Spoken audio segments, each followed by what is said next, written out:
Ja, liebe Benz, Caro Banzeli, ich gratuliere dir von ganzem Herzen zu diesem wichtigen Schweizer Kabarettpreis. Jetzt stehst du in einer Reihe mit so grossen Namen wie Cäs Kaiser, Franz Hohler, mit dem Emil, Mike Müller, Josef Hader, Gerhard Polt oder Dieter Hildebrand, die Grössten der Grossen.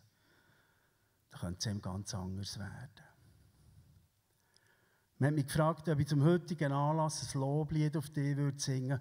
Und ich sage dir, es hat mich im Fall keine Überwindung gekostet. Nur es dünkt mich jetzt, sie gehen eine Predigt geworden.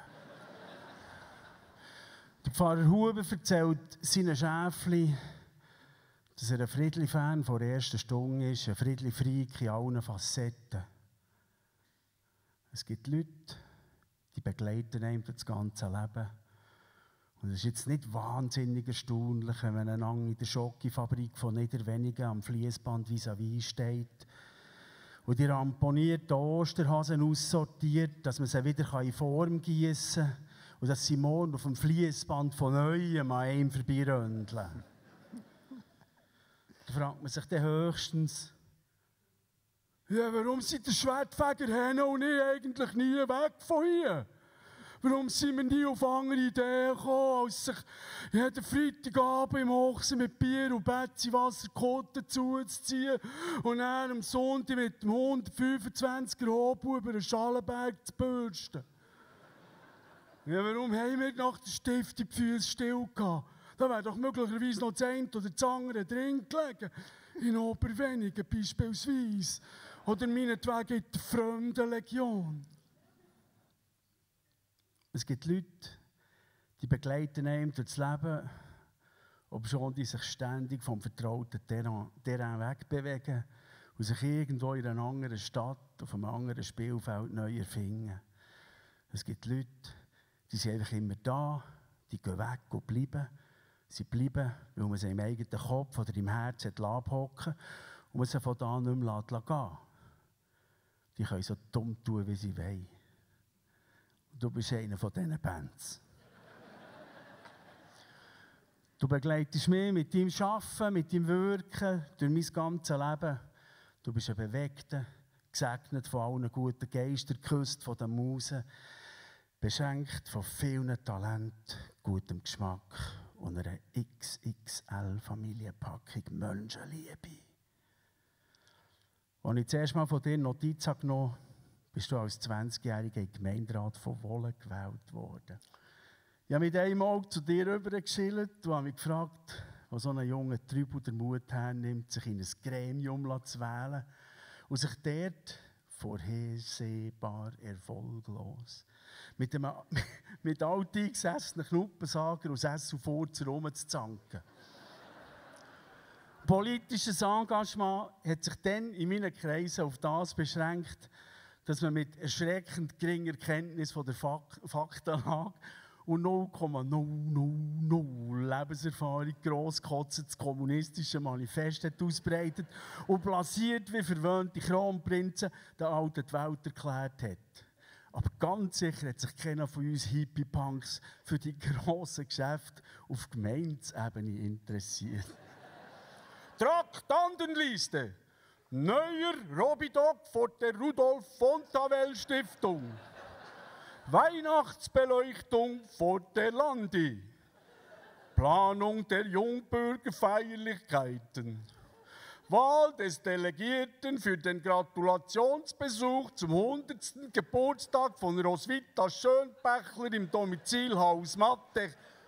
Komm, hör mir auf. Das sollen die machen, die das gerne haben. Für so etwas habe ich keine Zeit und ganz ehrlich, bin mir auch ein bisschen schade. Aber die Wahrheit ist, ich hätte mir das gar nie zugetraut. Ich wäre mit meiner dauervernebelten Birne schon beim Lesen von der Traktandenliste im Stehen eingeschlafen. Und hat mich am nächsten Dienstag an der Sitzung von den Knuppensager und den Sesselfurzer über den Tisch ziehen. Aber du, Benz, du bist dir für so etwas nicht schade gewesen. Hast du das sogar zugetraut? Aber seien wir ehrlich, Ich hatte dich immer auch ein bisschen im Verdacht gehabt, dass du gar nicht unbedingt die Welt von Wolle hast retten. Du hast doch einfach gerne ein bisschen Lampen gemacht. Ich glaube, ich habe dir gar nie gesagt, dass ich dich dann insgeheim wirklich recht bewundert habe. Komischerweise. Mit meinem kommunistischen Manifest. Ein Item. Zuhören, den Leuten auf das Maul und hinter die Fassade schauen, sich einmischen, kämpfen und mitgestalten, das sind die wichtigsten Gewürze in der Friedli-Suppe. Das war dann so und ist heute noch so.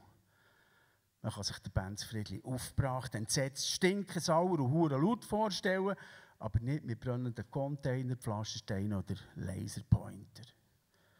Deine Waffe ist die Sprache und mit der gehst du unvergleichbar präzise und sorgfältig um. Und dann erinnere ich mich, wenn ich seinerzeit in der Lorraine, in der Küche, im Subparterre vor Haldenstrasse, Radio Förderbank gehört und du hast mich verkleidet als Capitano Uncino die Schönheit und die von der italienischen Musik näher gebracht. Aber auch die hure glattgemeierte Figen. Ich habe es geliebt, das Förderband, die komische italienische Musik und die. Unsere erste Begegnung ist, wenn man so schön sagt, nachhaltig gewesen. Du als rasender Reporter im Namen der Kultur bei der Zeitung «Der Bund» und ich im Namen vom Rumpel Rock und Roll zusammen an einem Bistrotisch im Araber 1991, du mit Rostschwanz und ich mit einer selber fabrizierten Ponyfriese. Seither sagt man von dir, du seist der Entdecker von Patent Ochsner. Und ich sage dir oben, es kann doch niemand behaupten, man könne einen bauenden Hunger entdecken. Aber einer wie der Benz Friedli bringt sogar das fertig. Dann bist du von Zeitung zu Zeitung, von Magazin zu Magazin, von Redaktion zu Redaktion. Du hast geschrieben wie ein Hirnpickter und ich habe alles gelesen wie ein Gierschlund. Und ich weiss, dass du weisst, dass ich nur wegen dir und deinen Kolumnen beim Migros Genossenschafter geworden. Du hast Texte geschrieben, die sind dahergekommen wie gute Popsongs. Skurrile oder absurde Alltagsgeschichten, überraschend, äusserst unterhaltsam, humorvoll, manchmal von niederschmetternder Zärtlichkeit, tröstlich und fast immer zeitlos. Genauso wie du heute auf der Bühne stehst. Wenn du den Mahnfinger in die Luft streckst, wenn du die Rage schnurrst, wenn du Politik zerzierst wie ein alter Gerichtsmediziner, dann nimmt das in deinen Geschichten manchmal eine wunderbar selbstironische Wendung. Auch wenn du gerne behauptest, du würdest nur in die Welt rausschauen und die Absurditäten zusammensammeln. Du reflektierst das Absurde auch bei dir und das macht dich besonders sympathisch. Meine Damen und Herren, ihr seht, ganz egal mit welchem Benz Friedli man sich beschäftigt, ob mit dem jungen Politiker, mit dem Radiomacher, mit dem Journalist, mit dem Autor, mit dem Desperate Houseman, einem Pendler oder einem Kabarettist. Es ist immer der gleiche einzigartige Benz Friedli, ein farbiger Hund mit Hirn, Herz und Haltung.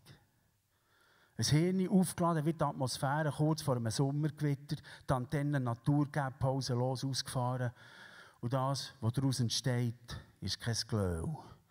Da wird nicht zu Kalb gemacht.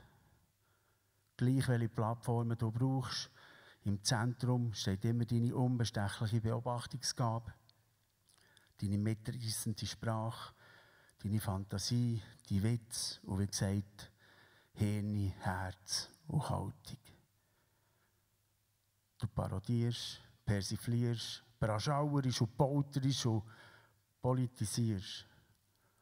Aber da ist immer auch etwas, was ich dich ganz besonders dafür bewundere. Deine Selbstkritik und die Fähigkeit, dich zu entschuldigen, wenn du für ein ungerades Mal einen Scheissdreck verzapft hast. Mit dem Schweizer Kabarettpreis Cornichon wird das politische Kabarett gewürdigt. In Zeiten, wo Heerscharen von Glöhn am Nonsens, an Spassvögeln und am Klamauk frönen, wo keine Pointe zu flach sein kann, wo kein Spruch und kein Schenkel ungelopft bleibt, kann es meiner Meinung nach kaum ein grosses Kompliment geben. Band, du bist einer, der sich bewegen lässt. Du lehnst dich jeden Abend von Neuem zum Fenster raus. Es ist kompliziert, habe ich mit dem heutigen Abend, glaube ich, 4-mal gesehen. Jeder Abend ein Unikat. Das sind im Fall nicht leere Worte. Kein Auftritt gleich dem anderen. Es ist sagenhaft, wie einfallsreich und energiegeladen du bei jeder Vorstellung Bezug zum Spielort, zu den lokalen Geschichten nimmst. Aber nicht nur das, du baust nationale, internationale Tagesaktualitäten direkt ins Programm ein. Und wenn du in der Pause vernimmst, dass Tina Turner das Zeitliche gesegnet hat, bringst du das in der zweiten Spielhälfte gerade auf die Bühne. Geile Sieg! Was das bedeutet, kann man aber nicht ohne einen kleinen Abstecher in Zahlenmystik erklären. Du kreierst pro Woche ungefähr 20 Minuten neues Programm. Das sind jährlich etwa 13 Stunden. Und weil das Programm 2,5 Jahre lang aufgeführt wird, bedeutet das, dass du quasi im Vorbeigehen 34 Stunden neues Material abgedrückt hast. Eine normale Kuh im Stallhaltungsmodus tut in dieser Zeit die immer gleichen 2 Stunden wieder käuen. Und wenn man sich jetzt vergegenwärtigt, dass du in diesen vergangenen 2,5 Jahren streng gesehen 17 neue Programme geschrieben und eingeübt hast, dann wird es aber definitiv anders. Man kann sich fast nicht vorstellen, das Bundesratsprotokoll, das wir heute Abend gehört haben, das sich immer auf die jüngste Sitzung, auf die entsprechenden Themen bezieht, ist wegen dem auch schon kurz vor dem Auftritt in der Garderobe neu geschrieben worden. Wie heute Abend wahrscheinlich. Frischere Brötchen verkauft hier im Land keine Bäckerei. Bis zu der Derniere Ende Monat hast du das Bundesratsprotokoll rund 100 Mal neu verfasst. Das ist Rock'n'Roll. Du bist ein Siebensieg. Und klar gewinnt man so einen Preis nicht alleine. Eine gute Mannschaft hat immer einen guten Coach.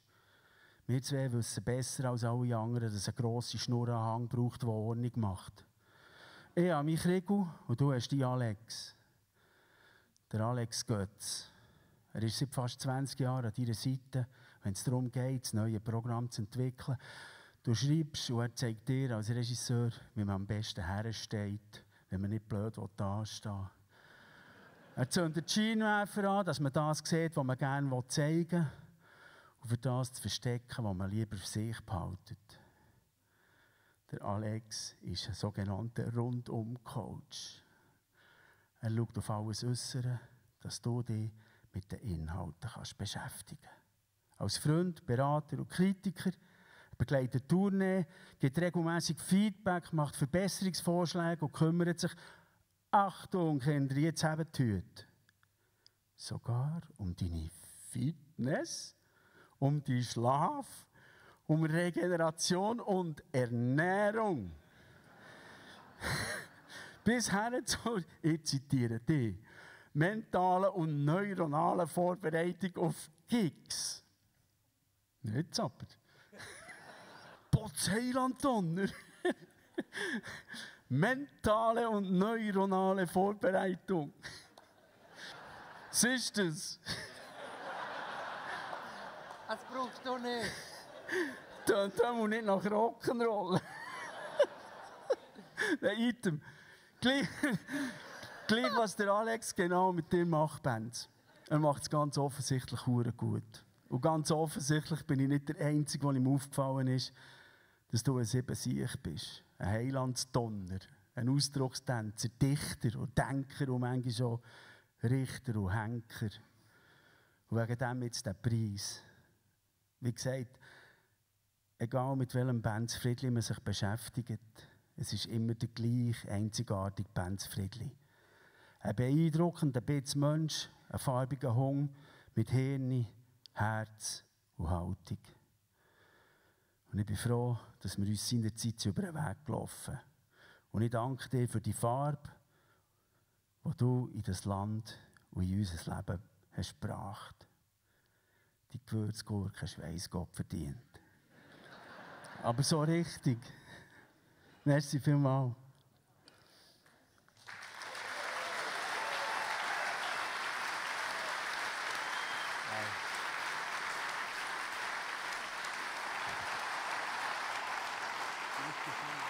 Thank you.